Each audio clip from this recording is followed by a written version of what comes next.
Private island, চকচকে Lamborghini কিংবা ধরুন মিলিয়ন ডলারের সব পাগল করা চ্যালেঞ্জ শুনলে মনে হয় কোনো হলিউড সিনেমার প্লট, তাই না? কিন্তু না, এগুলো একদমই বাস্তব আর আধুনিক ইন্টারনেট জগতের রোজকার ঘটনা। আজকের এই এক্সপ্লেনারে আমরা এমন একজনের কথা বলবো যিনি ক্রিয়েটর ইকোনমির দুনিয়ায় আক্ষরিক অর্থেই একাই একটা গোটা সাম্রাজ্য দাঁড় করিয়েছেন।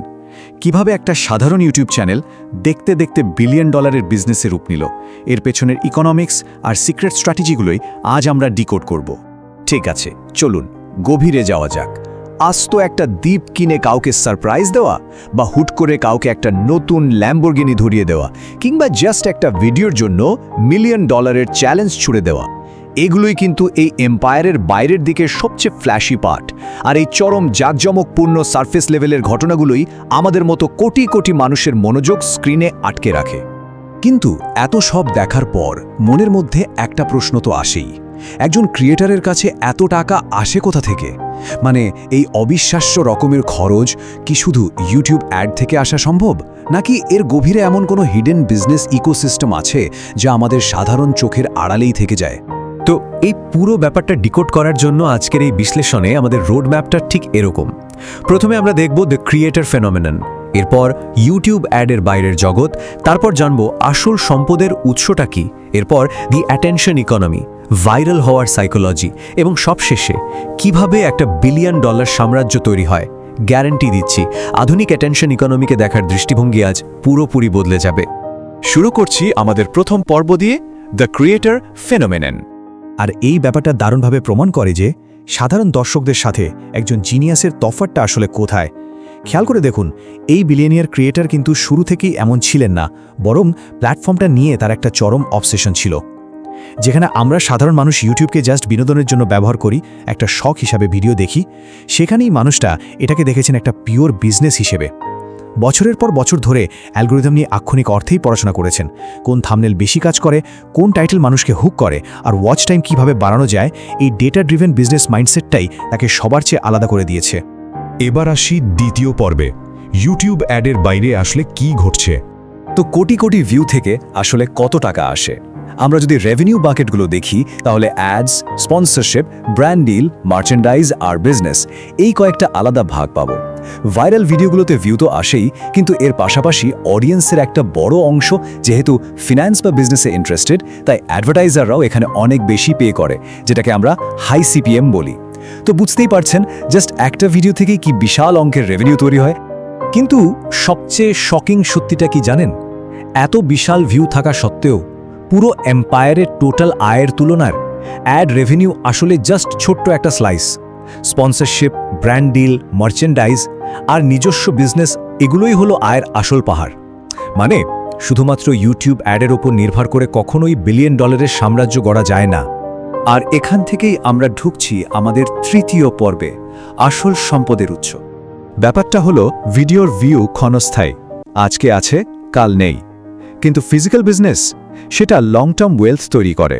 যখন আপনার বিশাল একটা লয়াল ফ্যানবেস তৈরি হয়ে যায়, তখন সেই ফাউন্ডেশনের উপর দাঁড়িয়ে অনেকগুলো বিজনেস লঞ্চ করা যায়। যেমন ধরুন ফেস্টিভ্যালস চকলেট, নিজস্ব merchandise line, fast food chain concept আর বড় বড় ব্র্যান্ড পার্টনারশিপ। এই প্রত্যেকটা ভেঞ্চার সরাসরি মূল চ্যানেল থেকে ট্রাফিক আর কাস্টমার পেয়ে যায়।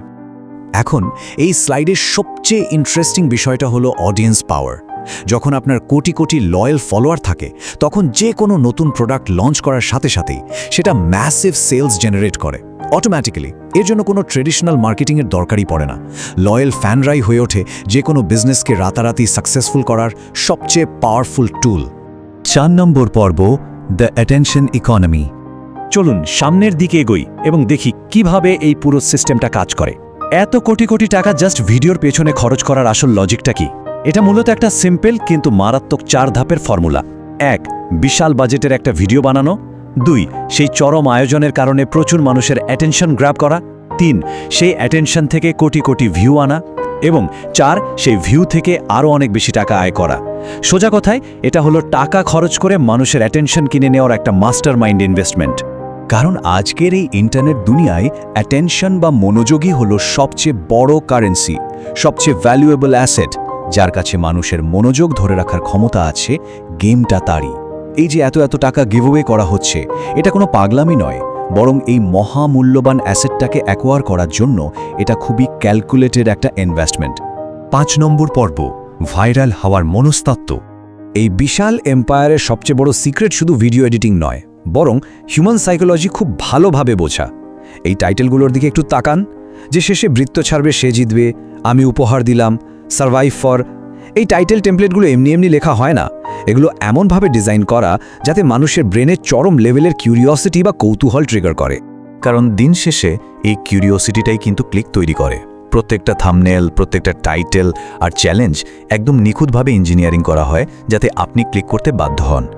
সাইকোলজিক্যালি এই হ্যাকগুলোই হলো যে কোনো কন্টেন্টকে ইন্টারনেটের দাবানলের মতো ছড়িয়ে দেওয়ার আসল চাবিকাঠি। আমাদের শেষ পর্ব, একটি সাম্রাজ্য তৈরি। আজকের ডিজিটাল পৃথিবীতে অডিয়েন্স মানেই হলো unlimited power and business potential. কিন্তু মনে রাখবেন, এই লেভেলের সাকসেস কখনো ওভারনাইট আসে না। এর পেছনে থাকে 4টে সলিড পিলার: কাজের প্রতি চরম কনসিস্টেন্সি বা ধারাবাহিকতা, out of the box creativity, নিজের লক্ষ্যের প্রতি আক্ষরিক অর্থে একটা অবসেশন এবং প্রচুর ধৈর্য। এই পিলারগুলোর ওপর ভর করেই একটা সাম্রাজ্য একটু একটু করে মাথা তুলে দাঁড়ায়। সুতরাং সবচেয়ে গুরুত্বপূর্ণ পয়েন্টটি হলো, ইন্টারনেট অ্যাটেনশনকে যদি ঠিকমতো ক্যাপচার করে সঠিক রাস্তায় কাজে লাগানো যায়, তাহলে একজন সাধারণ মানুষের পক্ষেও আস্ত একটা $1 বিলিয়ন এম্পায়ার তৈরি করা পসিবল। এটা কোনো থিওরি নয়, আমাদের চোখের সামনে ঘটে চলা একদম সলিড একটা প্রমাণ। তো এই পুরো এক্সপ্লেনারের শেষে একটা প্রশ্ন আপনাদের জন্য রেখে যেতে চাই। এই মডার্ন ক্রিয়েটর ইকোনমিতে রুল করার জন্য যে পাগলাটে মাইন্ডসেটটা লাগে, সেটা কি সবার আছে? জাস্ট পুরো পৃথিবীর অ্যাটেনশন নিজের দিকে টেনে আনার জন্য নিজের পকেট থেকে $মিলিয়ন বিলিয়ে দেওয়ার রিস্ক নিতে আর কেউ কি কখনো রাজি হবে? একটু ভেবে দেখবেন।